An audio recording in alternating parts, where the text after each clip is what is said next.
A ver, ahora vamos a hablar acerca de su sociedad. Bien, ya hablamos de su economía, su producción era agrícola, poco desarrollada, etcétera. Ahora vamos a hablar acerca de su sociedad. Si bien ellos no tenían... Bueno, pero vamos a recordar. Bien. Hay que recordar un poco la sociedad griega, ¿ok? Teníamos las polis, se organizaban de manera social, cada uno tenía su sistema educativo, tenía un sistema político, ¿no? Por cierto tiempo. Roma, de la misma forma, tuvo 3 periodos de organización, primero como un rey, luego con una república que tenía un patricio en la punta, luego tenía a la nobleza, a los burócratas, ¿no? Que discutían las decisiones del rey, del gobernador. Luego tenemos una época imperial en la que el emperador hace lo que quiere, ¿no? Obviamente hay un senado que discute, pero es básicamente las decisiones del emperador. En comparación, los bárbaros no tienen una sociedad establecida, no tienen una pirámide social determinada. Si bien hay ciertos vínculos de liderazgo, ¿no? Pero no hay un jefe militar, no hay un jefe sacerdotal como si hubo, por ejemplo, en Egipto, ¿no? No existe aún. Vamos a hablar un poco de eso.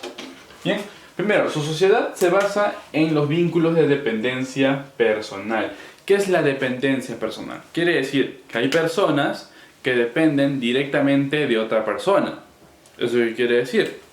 Que hay pueblos minoritarios, digamos, agrícolas, pueblos comunitarios, ¿no? También puede ser, digamos, que hagan trueque entre ellos, pueblos que no tienen cómo defenderse de manera militar, que dependen de un grupo mucho más grande.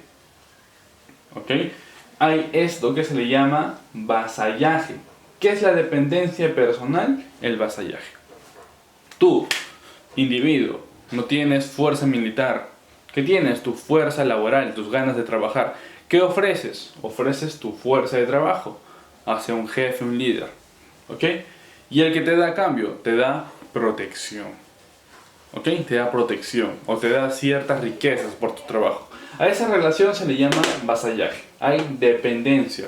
Los menores dependen de los mayores y los mayores dependen de los menores por su fuerza laboral. ¿Bien? Como mayores menores me refiero a grupos, no me refiero a personas, grupos. Ahora, alto valor a la relación sanguínea. ¿Qué quiere decir?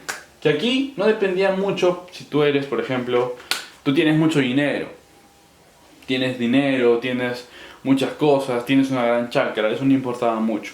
Lo que importaba aquí para tener, digamos, protección, para tener un vínculo en las decisiones, o una opinión al momento de tomar decisiones, era el vínculo y la relación sanguínea.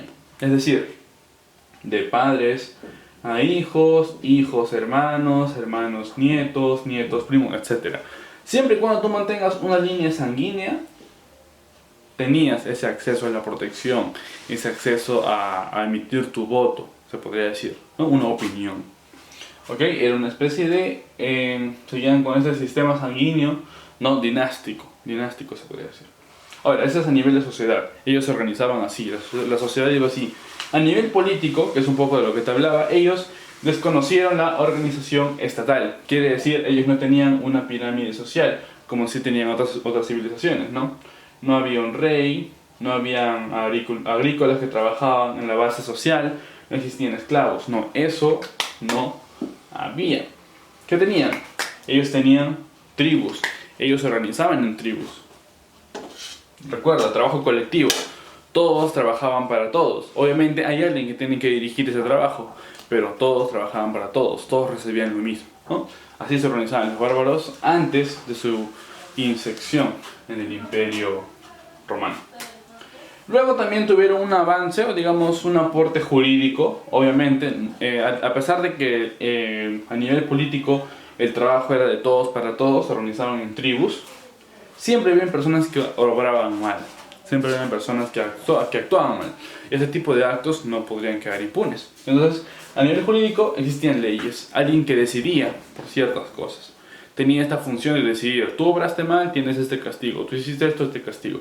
Ojo, era una función de decidir, una función de decir cuál va a ser el castigo, cuál va a ser el trabajo que vas a cometer. Pero eso no quiere decir que esa persona que decidía sea un rey o sea un gobernante. Bien, atención ahí. Teníamos a los actos políticos como las ordalias, que era un juicio de Dios para este grupo sanguíneo grande, ¿no? Que tomaba estas decisiones. Teníamos también el Werheld, ¿cómo se llamaba? Werheld, W-E-R-G-L-D, Werheld, que era el juicio de hombres para aquellas personas que obraban mal, pero no tenían estos vínculos sanguíneos, ¿no? Personas externas, se podría decir. Ahora, a nivel de religión, ellos también tenían diversos dioses, ¿no? Para ciertas cosas. No eran como los egipcios, que hicimos el año pasado, que tenían muchos dioses, ni como los romanos ni los griegos, que tenían bastantes dioses. Ellos también tenían dioses, pero eran dioses, digamos, no tan ostentosos, ¿no? Eran dioses no tan narcisistas, quizá como los griegos o los romanos. Tenemos por aquí a Thor, que lo conoces, ¿no? A Odín, Loki y las Valquirias, solo por mencionar algunos de estos dioses que ellos adoraban, ¿no? Siempre ligados a la fortaleza, ligados siempre al trabajo colectivo, ¿no? Los rayos, los terremotos, los temblores, ¿no? Lo místico, se podría decir. Ahora, aquí viene lo fuerte de todo esto, ¿no?